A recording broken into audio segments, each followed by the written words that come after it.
Hello friends, back to my channel G lifestyle চ্যানেলে সকল ফ্রেন্ডসকে সুস্বাগতম। Good afternoon friends. এখন এই দিনটা ছিল বিকেলবেলা, কারণ আমাদের বাড়িতে যে খাওয়া দাওয়া হলো, খাওয়া দাওয়ার পর এখন ঠাকুর ভাসান হবে, তাই মাকে এখন ঠাকুর দুয়ার থেকে বের করা হচ্ছে। দেখো কতজন মিলে মাকে বের করছে, কারণ একজন দুজনের দ্বারাই তো সম্ভব নয়, অনেক মানুষ লাগে, তো সকল মানুষ আছে মাকে বের করছে।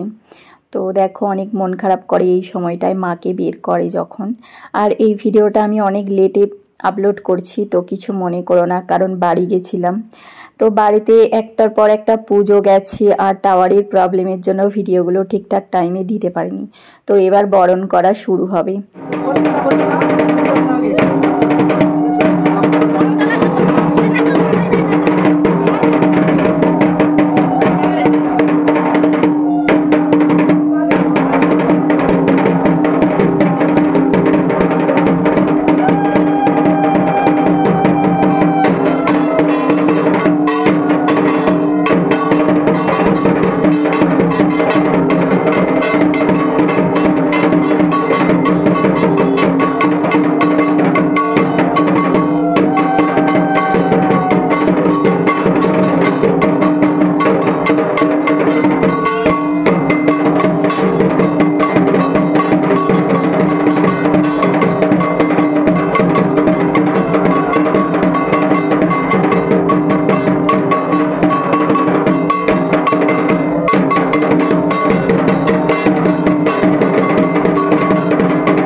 কলা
তো এখন বিকেলবেলা, দশমীর দিন বিকেলবেলা ঠাকুর বরণ হচ্ছে, মানে মাকে বরণ করা হচ্ছে। যা যা কিছু নিয়ম আছে সমস্ত রকম নিয়ম মেনেই মাকে বরণ করা হচ্ছে।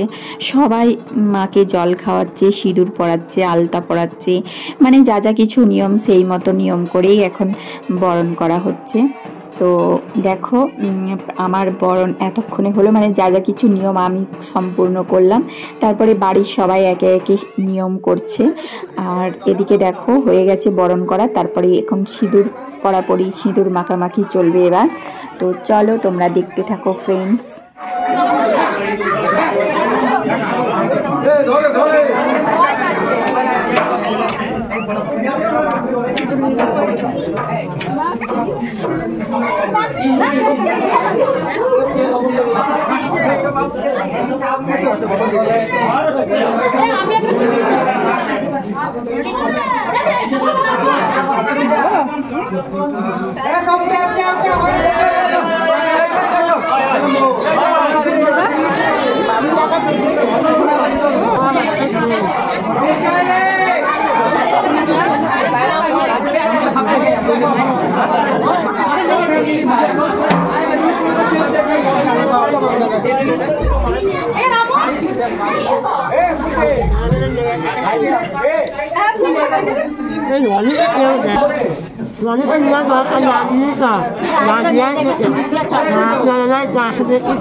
আচ্ছা হয়ে গেছে, তোমাদের কাজ হয়ে গেছে।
দেবের কাছ থেকে নিবি।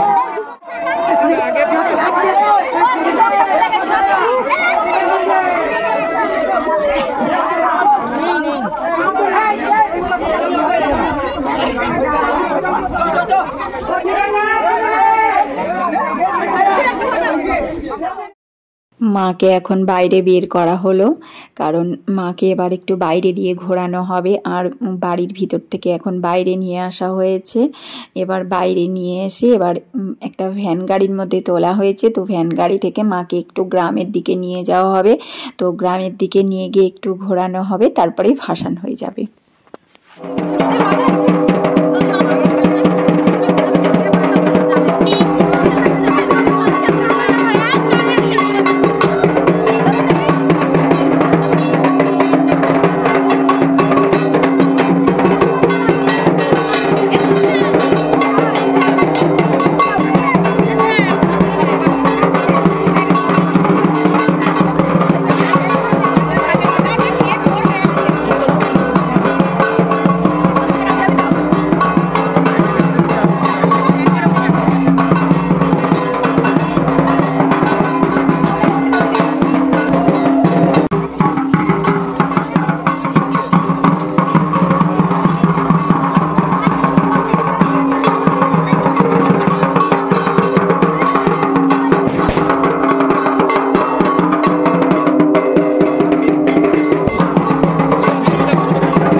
তোমরা তো দেখতেই পাচ্ছ আমাদের মাকে এখন গ্রাম ঘোরানো হচ্ছে। এটা বাজার তলায় এখানে নিয়ে আসা হয়েছে, তো এখানে একটু দাঁড় করিয়ে রাখা হয়েছে।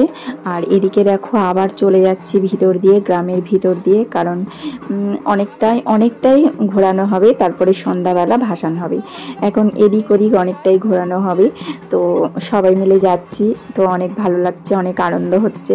আমার হাজব্যান্ডও রয়েছে, সবাই রয়েছে, বাড়ির সবাই, তো পাড়া প্রতিবেশীরাও কিছু আছে, তো সবাই মিলে আছে। আর এখানটা দেখো, এটা বাজারতলা, মানে আবার আমরা ঘুরে চলে আসলাম। তো এদিক থেকে আবার এদিকে একটু নিয়ে যাবে, তারপর সোজা একদম যেখানে ভাসান হবে সেখানে নিয়ে যাওয়া হবে, সেই পুকুরে। তো চলো তোমরা আমাদের বাড়ির ঠাকুর ভাসান দেখতে থাকো।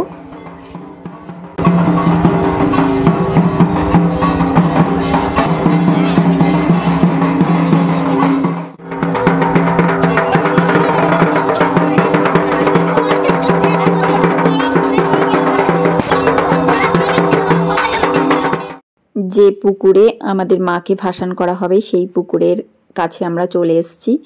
আর এদিকে মাকে এখন এখানে রাখা হয়েছে, আর এদিকে আমি একটু ঢাক বাজিয়ে নিচ্ছি। তো তার জন্য আমি বাচ্চাগুলোকে একটু বললাম তোরা একটু সর, আমি একটু ঢাক বাজিয়ে নিই। তো দেখো ফ্রেন্ডস, আমি ঢাক বাজিয়ে নিচ্ছি। তো আমি হাসছি আর ঢাক বাজাচ্ছি, কারণ কোনোদিন ঢাক বাজাইনি, এই প্রথম ঢাক বাজাচ্ছি। তো অনেক ভালো লাগছে, অনেক আনন্দ হচ্ছে, অনেক এনজয়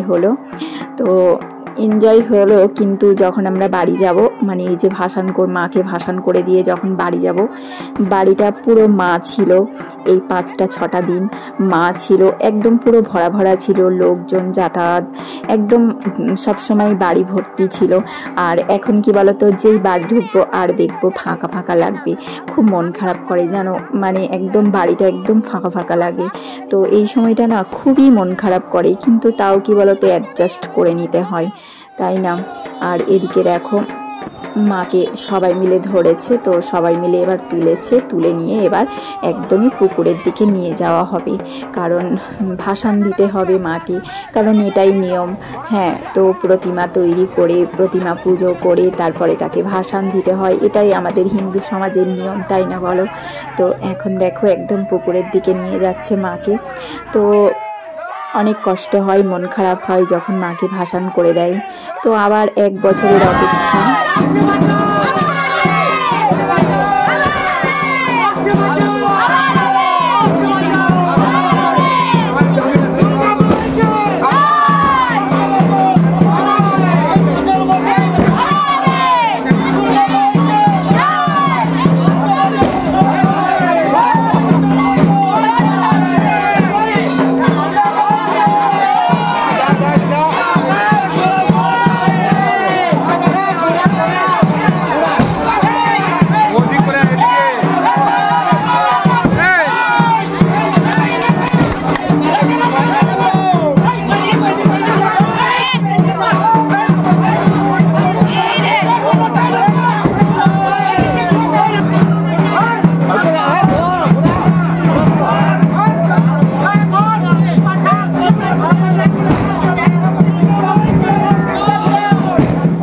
আমরা বাঙালিরা আবার 1 বছর অপেক্ষা করে থাকি যে মা আসবে, দুর্গাপুজো, আমাদের বাঙালির শ্রেষ্ঠ উৎসব দুর্গাপুজো। তো মা দুর্গা 4-5 দিনের জন্য বাপের বাড়ি এসেছিলেন। তো এই 4-5 দিন বাপের বাড়ি এসে সবাইকে আনন্দ দিয়ে মা আবার সবাইকে কাঁদিয়েও চলে যায়। হ্যাঁ, তো চলো এখানেই শেষ ভিডিওটা।